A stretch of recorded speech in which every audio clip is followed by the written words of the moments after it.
This week in the parish of bourses and market structure, ASX spooks investors again, RIP the incredible WHD, and hello Mega Trillion IT3.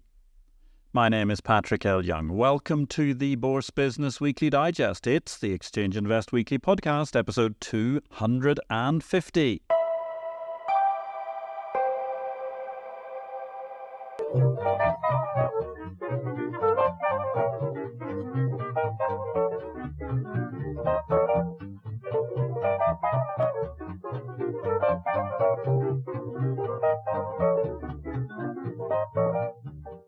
Good day, ladies and gentlemen. This is a very brief reduction of highlights amongst the key headlines from the week in market structure. All the analysis of the many events and happenings from the past 7 days can be found in Exchange Invest's daily subscriber newsletter, the unique guide to the Bourse business sent daily to your inbox. More details about how you too can join the exchange of information can be found at exchangeinvest.com. I was delighted last week that the good folks of ICE's London Outpost organised a magnificent soiree to honour the memory of one of the many fine characters who drove life from business plan to international success story, none other than Nick Carew-Hunt. Alas, I was not able to make it, but the tributes paid were warm from the floor and the speeches were excellent. Nick's son, Tom Carew-Hunt, proved a chip off the old block, paying tribute to his dear pater. Meanwhile, the finest life chairman of them all, Sir Brian Williamson, remains a simply magnificent oratorical presence. Not a dry eye in the house was the verdict on a typically brilliant intervention by the incredible Sir RBW, highlighting the many great facets to Nick's character and his work in making life happen. ICE are to be applauded for their increasing maturity in corporate governance and indeed the maintenance of the history of life. I think Mark Ibbotson summed it up perfectly. RIP NCH, you were our friend and mentor. We and our markets are diminished in Nick's absence.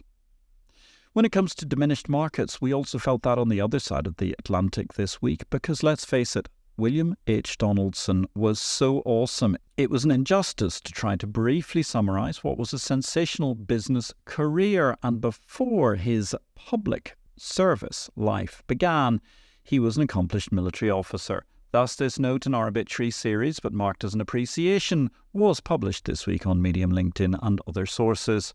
Because I could be here for days and still have barely scratched the surface of an incredible life. Even living to 93, the great Mr. Donaldson packed an enormous number of achievements into his existence. He was a co-founder of leading Wall Street boutique Donaldson, Lufgren and Jeanette DLJ, which was acquired by Credit Suisse in 2000 AD. Having begun in brokerage, working for the great uncle of George Bush, Herbert Walker, at G.H. Walker & Co., he would go on to chair the New York Stock Exchange in 1990 to 1995 and was called out of retirement by family friend President George Bush to lead the SEC in the wake of Chairman Harvey Pitt's retirement. I had the pleasure of meeting and spending some quality time with William Donaldson in Seoul in March 2011. He was one of the headline speakers alongside Jim Rogers at a conference where I was appointed as the backing band to the remarkable WHD. He was an absolute gentleman and a fount of knowledge. R.I.P. William H. Donaldson. The only equivalent I can think for his ilk is, well, someone like Bernard Baruch, who achieved the same mix of scintillating private enterprise career mixed with a brilliant legacy of public service a half-century before Bill Donaldson. Bill was a great man, and our parish, again, is much diminished with his passing. Meanwhile, in parish notes this week, I was noting that I created Exchange Invest as there was no coherent single point of presence for exchange news. This has led to various scoops in our history. One of them took place this week after a great deal of effort and soul-searching trying to discern some key data. That was the case of the competitive mirage, where lots of people have been talking about a Battle of the Bund version 2.0. We could find scant evidence that anything was of that ilk. More in our story about Euribor was to be found this week in Exchange Invest, the daily bulletin of the Bourse business. You too can subscribe for a mere $375 per annum, and I would encourage you to do so because, apart from anything else, it subsidises this podcast. More ways to subscribe and find out information at exchangeinvest.com. All About Donald was a case in bit carnage this week. The Trumpy one is on a roll right now. He looks as if he has a great chance of winning back the US presidency despite being convicted in a New York court. His big shift in recent days has been to go from crypto cynic to messianically endorsing Bitcoin et al. However, there's a catch, and it's the core MAGA protectionist doctrine. Thus, the Daily Beast, for example, noted Trump, former crypto skeptic, is going all out to win the Bitcoin bro vote. DJT's Truth Social post had noted vote for Trump and indeed defended the whole concept of Bitcoin mining as, amongst other things, the last line of defence against the CBDC. However, Trump went on to note, "We want all the remaining Bitcoin to be made in the USA. It will help us to be energy dominant." Now, caps aside in that particular social media message, I have no idea what the energy comment means, but at the same point in time, well, as the Hill picks up on the curious quirk of America First on a blockchain, the concept that Trump says the remaining Bitcoin must be made in the USA reminds me of a few years back when there was a vogue that banks were eager to get into Bitcoin. However, they were very wary, AML and all that, of buying potentially tainted BTC. And given you can see where the BTC comes from, it was, they believed, a good argument to make virgin, unused BTC, which had been mined from impeccable sources. That didn't really come to fruition, as it seems the banks never really bought in. But seriously, how do we treat an American-mined Bitcoin under this Trump doctrine, which has since lived in Europe, or China, or heaven forfend, had a little dalliance in the wallet of a pariah state such as Iran or North Korea? If you enjoyed this excerpt, you may be interested to know you can read BitCarnage every day and exchange invest. Alternatively, if you want to follow BitCarnage, the daily update on happenings in the world of crypto and digital assets, you can find it as a standalone on Substack. Back in the mainstream of bourses, the London Stock Exchange is in serious trouble, went the headline in The Spectator. How long, I wonder, before the LSEG board starts worrying that LSE is a millstone around their data necks and they need a new plan? There certainly appears no coherent concept of rejuvenating the marketplace as a marketplace. So what is next? Defeat? Closure? A sale to a foreign entity? Selling its stock market would certainly facilitate LSEG moving its listing to the USA, where it might get a fresher multiple than London's rather defeatist market of risk-off value cheapsters. Over in Australia, well, once again, ASX has managed to spook their investors. This time they managed to do it by getting them all into ASX HQ and holding an investor day. Gosh, what a disaster. The investor briefing was so disastrous the stock was in near free fall, closed on the lows Friday a week ago and actually lost more than 10% through the whole farrago. It's not clear when ASX management will finally get the message. Their monopoly milking strategy has collapsed in a dismal failure of project management, with ludicrous amounts spent on technology consultants and endless plans, with no sign of a coherent settlement system or replacement in sight. Investors have lost confidence. It's not clear there are many intermediaries who have confidence, and even the Reserve Bank of Australia, the central bank, and ASIC, the regulator, are making noises of being fed up with the failure of this de facto state-induced monopoly. 25 years ago, ASX was on the crest of a wave as an early adopter of for-profit models and technology, having successfully closed open outcry in favour of electronic trading as one of the earliest bourses to do so in the world. While there were some complaints along the way, overall it was an argument about how best to deliver growth.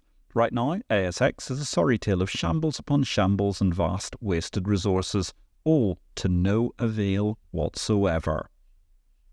Over in Hong Kong, good progress on DEI. Hong Kong Exchange's rule to end all male boards has borne fruit. Firms with no women directors have already fallen by 50%. I'm not a big fan of quotas, and particularly not of strictly mandated board diversity, but it falls on all of us to manage and create diverse teams at all levels to enhance our corporate structures and the economy as a whole. Meanwhile, we had this incredible and exciting moment this week where the Mega IT3 came into play. Yes, ladies and gentlemen, the good news for London was that its stock market is now Europe's single largest stock market again, thanks to President Macron's suicidal election calling after the European Union elections. That has put Euronext Paris into a bit of a tailspin, thus leaving the Paris Stock Exchange down to something like $3.13 trillion, while the UK market is still worth $3.18 trillion as it's broadly priced in its next suicidal, reckless, spendthrift socialist government.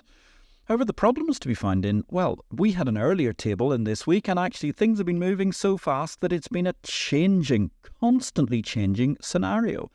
When we first started on the table, Microsoft was the biggest company in the world at $3.3-something-ish trillion. Nvidia was in third and Apple was in second. Midweek, Apple had jumped to first at $3.32 trillion and Nvidia was still third at $3.22.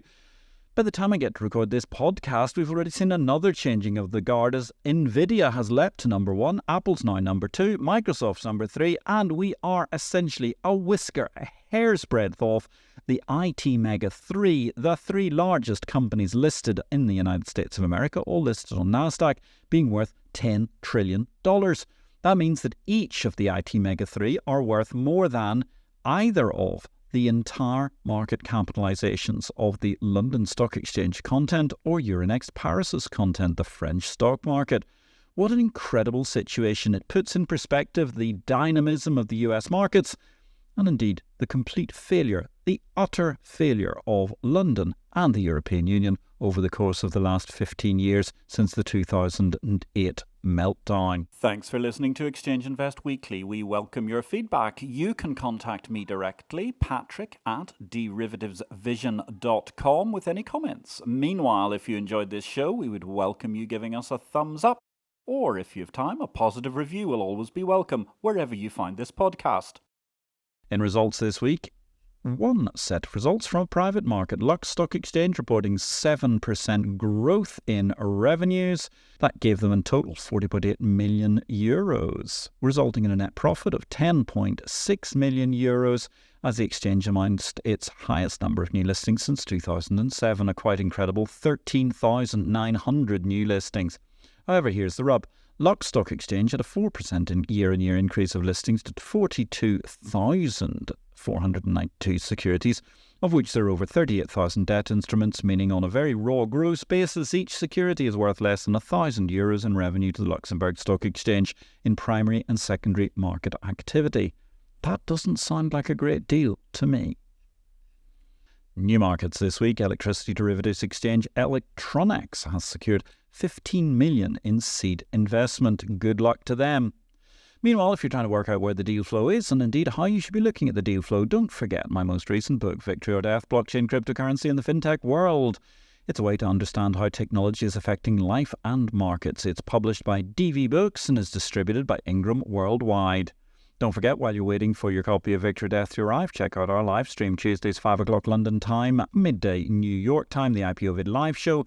We got so much on, there's not going to be a show this week, but do please check into what was an absolutely superb show, TISE, the International Stock Exchange Group from the Channel Islands to the world, where we interviewed their highly accomplished CEO, Kees Vermaas. Our finance book of the week this week is a classic from Wall Street, 85 years young, still as relevant as ever. Where Are the Customers' Yachts? Or A Good Hard Look at Wall Street by Fred Schwed Jr. Funny and fascinating in equal measures, looking at the sell and buy side of Wall Street. It remains an evergreen read about the business of investing. Product news this week, well, it's the end of an era. Trade suspension for 3-month Euro-Yen futures on TFEX, that is the Tokyo Financial Exchange, what was originally Tokyo International Financial Futures Exchange when this market was created. Farewell to Euro-Yen futures on June the 28th, with the end of Euribor-based Euro-Yen cash market quotations at the end of 2024 this year. Meanwhile, Cboe Global Markets, they're going to be launching a new US Treasury Market Volatility Index, VIX TLT. Should be interesting to see what that does. Technology news this week, one major win for NASDAQ. The Indonesian Stock Exchange are going to be updating and building out their market infrastructure with the good folks of the NASDAQ Technology Organization. Regulation news this week, well, Mr. Gensler and Mr. Benham went to the Hill. When they marched up the Hill, they both asked for roughly 9% more in their budgets for the next financial year to the appropriations folk. Career paths. A senior Deloitte executive has been chosen as the next president of the Stock Exchange of Thailand. Asade Kongsiri, head of financial advisory services at Deloitte Thailand will become the 14th president of the Stock Exchange of Thailand, which of course adds to a complete management change, as recently the chairman was also replaced, adjunct Prof. Kittipong Urapi Patanapong, becoming the 19th president of SET, succeeding Pichal Chunhavijaira, who resigned to become finance minister. Also, a few changes in the CFTC. In particular, CFTC Commissioner Kristen Johnston has been nominated as Assistant Secretary for Financial Institutions at the US Treasury, while Commissioner Christy Goldsmith has been nominated as FDIC Chairman. Over at the SEC, Caroline Crenshaw has been nominated for another term at the SEC Securities Regulator. Over in the UK's pension fund has abandoned Britain's stock market. What a truly damning indictment of the UK political classes. Even their pension fund doesn't invest in UK stocks. Allocation to UK stocks has declined by 92% since 2017. That's a disgrace. Just 2.3% of the total equity portfolio is in US equities. If anybody ought to have their fortunes shackled to the future of the UK, it's the MPs who allegedly govern it. Then again, what does it say about the London Stock Exchange Group that, despite always proclaiming its great proximity to the prime ministers of the past generation, the LSEG has seen MPs' pensions leave the London stock market? And on that mysterious and magnificent note, thank you for listening to this EI Weekly Podcast 250. Join us daily via exchangeinvest.com, or if you have a new exchange you would like to build, get in touch. My name is Patrick L. Young, and I wish you a great week in life and markets.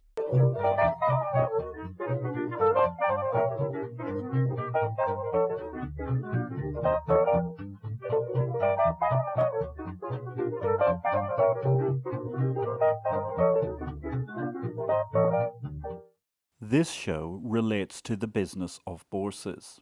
It is not to be construed as investment advice, nor are we making any investment recommendations. Please consult an investment advisor before you make any investments, and for goodness sake, do your due diligence and do not make investments without complying with the regulations in your home state. Exchange Invest cannot be held responsible for any investment decisions made as a result of our program, which is for entertainment purposes only. The material herein is copyright Patrick L. Young at the date of publication, while our music and sound effects are sourced from copyright-free sources. Thanks for listening to Exchange Invest Weekly, the exchange of information.